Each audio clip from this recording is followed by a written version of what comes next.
dari kelompok 3 akan menampilkan video kami mengenai percobaan spektroskopi atom. Sebelumnya kami akan memperkenalkan diri kami, Bayu Prayogi, Dinda, Elda Srita, Maki, Ambar. Taufik Bintoro. Selamat menyaksikan. Sebelumnya saya akan menjelaskan mengenai bab 1 atau pendahuluan, latar belakang. Metode analisis secara kualitatif dan kuantitatif dapat dilakukan dengan instrumen berbasis spektroskopi. Spektroskopi adalah ilmu yang mempelajari metode-metode untuk menghasilkan dan menganalisis spektrum. Spektrum warna adalah susunan cahaya berwarna yang tampak. Setiap warna memiliki panjang gelombang yang berbeda-beda. Alat untuk mengukur panjang gelombang secara akurat dengan menggunakan kisi difraksi atau prisma untuk memisahkan panjang gelombang disebut dengan spektrometer. Menentukan jenis atom dari cahaya tampak yang diemisikan dibantu dengan menggunakan alat spektroskopi atom. Dasar dari spektroskopi atom adalah tingkat energi elektron terluar dari suatu atom atau unsur. Baiklah, pada percobaan mengenai spektroskopi atom didapatkan 3 rumusan masalah. Yang pertama, bagaimana cara melakukan percobaan dengan spektroskopi atom. Yang kedua, bagaimana cara menentukan panjang gelombang spektrum cahaya tampak dari atom-atom. Dan yang ketiga, bagaimana cara menentukan jenis atom berdasarkan cahaya tampak yang diemisikannya. Tujuan praktikum spektroskopi atom ini yang pertama, dapat melakukan percobaan dengan menggunakan spektroskopi optik. Yang kedua, dapat menentukan panjang gelombang spektrum cahaya tampak dari atom-atom. Dan yang ketiga, dapat menentukan jenis atom berdasarkan cahaya tampak yang diemisikannya. Percobaan ini diharapkan mahasiswa dapat yang pertama, mampu melakukan percobaan dengan spektroskopi optik. Yang kedua, mampu menentukan panjang gelombang spektrum cahaya tampak dari atom-atom. Dan yang ketiga, mampu memahami dan menentukan jenis atom berdasarkan cahaya tampak yang diemisikannya. Pada bab 2 ini akan membahas beberapa poin tinjauan pustaka. Yang pertama yaitu tentang helium. Helium adalah unsur kimia berwujud gas yang tidak berwarna, tidak berasa, dan tidak berbau. Helium termasuk ke dalam kelompok gas mulia yang memiliki jari-jari atom terkecil dan mempunyai berat atom kedua terendah. Hal inilah yang menyebabkan helium lebih ringan dari udara. Helium merupakan unsur umum kedua di alam. Jumlah helium di atmosfer bumi sangat sedikit karena gravitasi bumi tidak dapat menahan unsur ini. Baiklah, untuk poin tinjauan pustaka yang kedua yaitu dispersi. Dispersi adalah proses peristiwa penguraian cahaya polikromatik atau cahaya putih menjadi cahaya monokromatik atau cahaya Megikui Binyu pada prisma lewat pembiasan cahaya.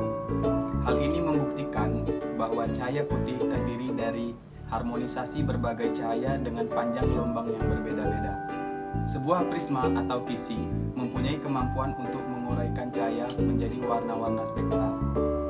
selanjutnya berdasarkan literatur yang saya baca dan terkait dengan praktikum ini, bahwasannya spektroskopi adalah suatu ilmu yang mempelajari tentang metode untuk menghasilkan dan menganalisis suatu spektrum. Nah, interpretasi spektrum yang dihasilkan nantinya dapat dimanfaatkan untuk menganalisis suatu unsur kimia. Nah, spektrum sendiri adalah suatu rentetan warna cahaya yang diperoleh apabila suatu cahaya diuraikan ke dalam komponennya. Saya akan menjelaskan bab 3, metode percobaan. Poin 3.1, alat dan bahan. Yang pertama ada lampu gas helium yang berfungsi sebagai objek percobaan. Yang kedua, catu daya tegangan tinggi 12 kV berfungsi sebagai sumber tegangan objek. Yang ketiga ada kisi difraksi 600 garis per milimeter berfungsi sebagai pemisah cahaya objek menjadi spektrum warnanya. Yang keempat, spektrometer berfungsi sebagai alat untuk mengamati spektrum warna. Selanjutnya, poin 3.2, prosedur percobaan. Yang pertama, rangkai alat seperti ini. Lalu, matikan lampu ruangan. Selanjutnya, nyalakan catu daya. Lalu, atur kisi difraksi agar tegak lurus dengan teleskop spektrometer dan lampu gas helium. Ya, lihat pada teleskop untuk melihat spektrum warna dasar pada gas helium yang berwarna oranye seperti ini. Apabila warna dasar spektrum warna gas helium sudah didapat, maka geser ke arah kanan untuk mencari spektrum warna yang lainnya sampai ke warna merah seperti ini. Lalu Catat posisi sudut pada spektrometer sebelah kanan dengan melihat angka yang ada pada spektrometer ini. Selanjutnya, ulangi langkah 4, 5, dan 6 sebanyak 3 kali perulangan. Lakukan langkah 4, 5, 6, dan 7 untuk pergeseran teleskop ke arah kiri. Tempat ini berisi tentang hasil dan pembahasan. Yang pertama kita akan membahas tentang pengolahan data. Pengolahan data terdiri dari nilai rata-rata theta untuk semua warna, yang terdiri dari putaran ke kiri dan putaran ke kanan. Pada putaran ke kiri, untuk warna ungu, theta itu sendiri dirumuskan sebagai jumlah theta dibagi dengan berapa kali jumlah perulangan. Pada perulangan pertama, kita mendapatkan hasil 16,05. Pada perulangan kedua, kita juga mendapatkan hasil 16,05. Dan pada perulangan ketiga, kita juga mendapatkan hasil 16,05 derajat. Hasil dari penjumlahan theta ini dibagi dengan berapa kali perulangan. Karena di sini kita melakukan perulangan sebanyak 3, maka nilai n-nya sama dengan 3. Maka didapatlah hasil 16,05 derajat. Selanjutnya, untuk putaran ke kanan, rumusnya sama seperti pada putaran ke kiri, yaitu sigma theta dibagi dengan berapa kali jumlah perulangan. Untuk perulangan pertama, didapat hasil 15 derajat. Untuk perulangan kedua, 15,88 derajat. Dan perulangan ketiga, 18,85 derajat. Dibagi dengan jumlah perulangan, yaitu sebanyak 3 kali perulangan. Maka didapatlah hasil 15,57 derajat. Selanjutnya kita mencari nilai total theta untuk semua warna. Yang pertama ada warna ungu. Rumus untuk theta total adalah theta kiri ditambah theta kanan dibagi 2. Dari pengolahan data sebelumnya, kita dapat theta kiri adalah 16,05 derajat ditambah dengan theta kanan 15,57 derajat dibagi 2, maka hasilnya adalah 15,81 derajat. Selanjutnya mencari nilai error dari panjang gelombang. Seperti terlihat dari tabel ini, menurut Beiser 2003, nilai panjang gelombang diuraikan sebagai berikut. Selanjutnya untuk nilai panjang gelombang praktik, kita cari dulu nilai n-nya. N itu sendiri adalah banyaknya garis dalam isi difraksi. Didapat hasil 6 kali 10 pangkat min 4 mm. Selanjutnya mencari jarak antar lubang difraksi dengan rumus 1 dibagi nilai n tadi dan didapatkan nilai 1666,7 nanometer. Mendapatkan nilai D, maka kita dapat mencari nilai panjang gelombang praktek dengan rumusan D sin theta. Sehingga didapatlah nilai panjang gelombang untuk spektrum warna ungu adalah 450,009 nanometer. Selanjutnya mencari nilai error untuk setiap spektrum warna. Untuk warna ungu, nilai errornya adalah sebesar 10,29%. Berikut adalah tabel perbandingan antara panjang gelombang teori dan panjang gelombang praktek seperti dapat dilihat di tabel berikut.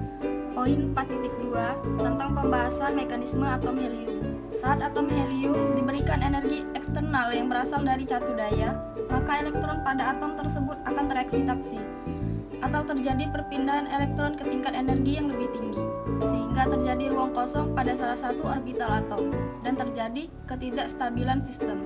Maka dari itu, elektron dengan tingkat energi yang lebih tinggi akan kembali mengisi ruang kosong tersebut dan disertai pelepasan energi berupa gelombang elektromagnetik atau foton yang akan bersinar sebagai cahaya. Dengan menggunakan spektrometer, cahaya yang dihasilkan dari lampu gas helium ini didatangkan lewat celah sempit yang disebut kalimator.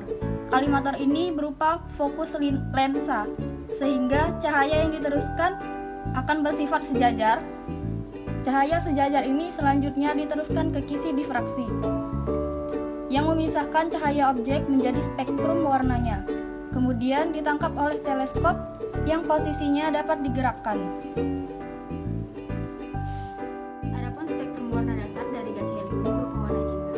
Pada gas helium mengalami penguraian cahaya menjadi warna ungu, cian, hijau gelap, hijau terang, dan warna merah. Berdasarkan hasil perhitungan didapatkan nilai panjang gelombang paling besar dimiliki oleh warna merah. Tiap warna menghasilkan nilai sudut yang berbeda-beda.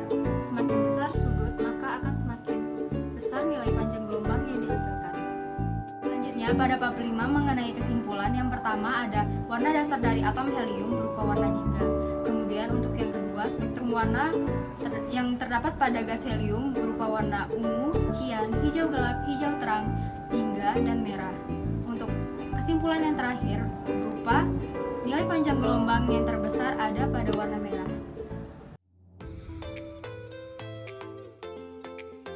Dengan spektroskopi atom. Salah, optik guys. Dan yang ketiga, bagaimana cara menentukan jenis atom.